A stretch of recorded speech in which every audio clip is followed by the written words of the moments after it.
Hi friends, நான் பார்க்க போகிற திரைப்படம் முஃபாசா த லயன் கிங். டைரக்டர் பேரி ஜெங்கின்ஸ். இதில் ரைட்டிங் பண்ணது ஜெஃப் நெதன்சன், லிண்டா உல்வெட்டன், அயன் மெச்சி. இந்த படத்தில் மியூசிக் முக்கியமான ஒரு இது. அதில் ட்ராக்ஸ் வந்து பார்த்திங்கன்னா 26 ட்ராக்ஸ் இருக்குது. அதில் இன்ஸ்ட்ருமெண்டெல்லாம் சேர்ந்து இதில் லீ மேனுவல் மிரண்டான்றவங்க பண்ணியிருக்காங்க.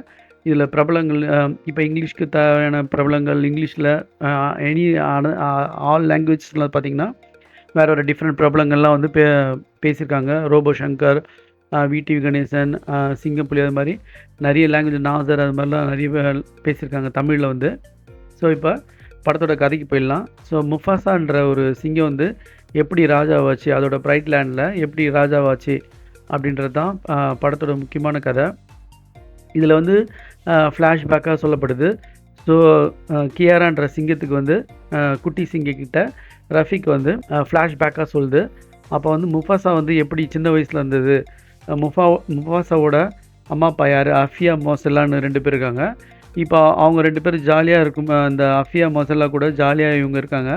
அப்போ ஒரு அருவி, காட்டருவி வந்து காட்டாறு வந்து இந்த முஃபாசா அடிச்சுன்னு போயிடுது. அடிச்சுட்டு போயிட்டு வரும்போது பார்த்திங்கன்னா அந்த இடத்துல ஒரு ஃபைனல் இடத்துல வந்து பார்த்திங்கன்னா டாக்கான ஒரு குட்டி சிங்கம் இருக்கும். ஸோ அந்த சிங்கம் வந்து சர்வை பண்ணுது. அது இப்போ முதல்லலாம் பிடிக்க வரும்.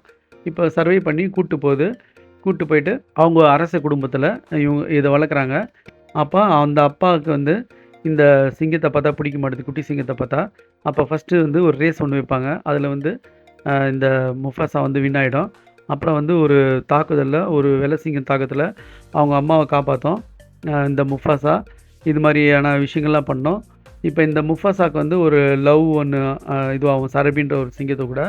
இது வந்து இந்த டாக்காக்கு பிடிக்காது. இப்போத்துலேருந்து அதோட வஞ்சத்தை தீக்கிறதுக்கு பார்க்கும் இந்த முஃபாசா கிட்ட இந்த டாக்கா வந்து எப்போவுமே பார்த்திங்கன்னா இது எப்போ வஞ்சமாக போட்டு தள்ளலான்ற ஒரு இதில் மாதிரி ஒரு கன்னிங்காக இருக்கும். இந்த கெய்ரோஸ்ன்ற வெள்ளை சிங்கத்தோட ராஜா வந்து எப்போ இவங்களை வந்து பழி வாங்கலான்னு இருப்பாங்க. இப்போ இந்த அரச குடும்ப சிங்கம் வந்து வேறு இடத்துக்கு பெயர்ந்து போயிடலாம், இடம் மைக்ரேட் பண்ணி போகலான்ட்டு இந்த சரபியும் முஃபாசாவும் இவங்க கூட ஃப்ரெண்ட்ஸாக இருக்க அந்த ரஃபிக் எல்லாம் வந்து பார்ப்பாங்க. ஜாசு எல்லாம் வந்து இந்த இடத்த விட்டு போயிடலான்னு பார்ப்பாங்க. அப்போ வந்து ஒரு இடத்துல வந்து அட்டாக் பண்ண வரத்துக்கு அந்த வெள்ளை சிங்கம் வரும். அப்போது ஒரு இடத்துல வந்து ஆனால் அந்த அட்டாக்கை வந்து காப்பாற்றும். அப்போ வந்து ஒரு ஃபேஸில் வந்து ஒரு ஸ்கார் வந்துடும். அதுதான் ஸ்கார்னு ஆகிடுது. இவனோட பிரதர்வுட் வந்து ஸ்கார்னு கூப்பிட்றதுக்கான இது. இவனோட வஞ்சம் தீக்கிறதால இந்த ப்ரைட் லேண்டில் ராஜா வந்து முஃபாசா ஆனாரா இல்லைன்றதான் படத்தோட கதை கிளைமேக்ஸில். ஆனால் இந்த ஸ்காரையும் கூடவே வச்சுக்குது. இதோட இப்படின்னு படம் முடியுது. அவர் இதையும் சொல்லிடுறேன், ஸ்கார் வந்து ராஜாவாயிடுறாரு. இதில் கிளைமேக்ஸ்லாம் ஒன்றும் இல்லை, இதுதான் கிளைமேக்ஸு. ஸோ ராஜாவாயிட்டு அடுத்தது சிம்பா பிறந்து சிம்பா பெருசாகி அப்படின்னு லயன் கிங் 1ல் காட்டுவாங்க. முஃபாசா இறந்துரும். அது மாதிரிலாம் ஃபஸ்ட் பார்ட்டில் முஃபாசா இறந்துருவார். அது இறந்துற சீன் நல்லாயிருக்கும். அடுத்தது பார்த்திங்கன்னா சிம்பா பெரியலாகி இந்த நலாவும் எப்படி ஒன்றா சேர்றாங்கன்றது தான் இதுக்கு பிறந்தது தான் குழந்தை கியாரான்ற மாதிரி வரும்.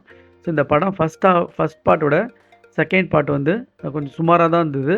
ஆனால் அந்த காட்டாரில் அடிச்சுன்னு போகிறது, அப்புறம் இந்த முஃபாசாக்கும் டாக்காக்கும் ஒரு ரேஸு, அதெல்லாம் இந்த சீன் நல்லா இருந்துச்சு. அதுக்கப்புறம் வந்து படம் ஸ்லோவாக தான் போச்சு. இந்த ஃபஸ்ட் பார்ட் எப்படி இருந்துன்னு பார்த்திங்கன்னா நல்லா இருந்துச்சு. ஆனால் இது எல்லாத்த விட 1994 வந்த லயன் கிங் தான் 2Dயில் நாங்கள் தேட்டர்லேயே பார்த்துருக்கேன். அந்த முஃபாசா வந்து சாவுற சீன் வந்து ரொம்ப ஹைலைட்டாக இருக்கும். அப்போ வர சீனாக இருக்கட்டும், அதே மாதிரி டீம் ரைஸ் மியூசிக்காக இருக்கட்டும், அதுக்கு ஈக்குவலாலாம் இதில் சொல்ல முடியாது. இது ஒரு சுமாரான படம் தான் ஃப்ரெண்ட்ஸ். ஆனால் பெரியவங்களும் சின்ன பசங்களும் கண்டிப்பாக பார்க்க வேண்டிய படம். ஒரு ஃபேமிலி என்டர்டெயின்மெண்ட் தான். இந்த வாரம் வந்ததுலேயே இது ஒரு நல்ல என்டர்டெயின்மெண்ட் மூவி. ஸோ நீங்கள் பார்க்குறவங்க பார்த்து என்ஜாய் பண்ணுங்கள். 3Dயில் இருக்குது. ஸோ விஷுவல் எஃபெக்ட்ஸ் சாதாரணமாக சூப்பராக இருக்குது. இருந்தாலும் படத்தோட திரைக்கதை கொஞ்சம் ஸ்லோவாக தான் இருக்குது. ஸோ நீங்கள் பார்த்து புரிஞ்சிங்கன்னா பார்க்குறவங்க பார்த்து என்ஜாய் பண்ணுங்கள். Thanks friends.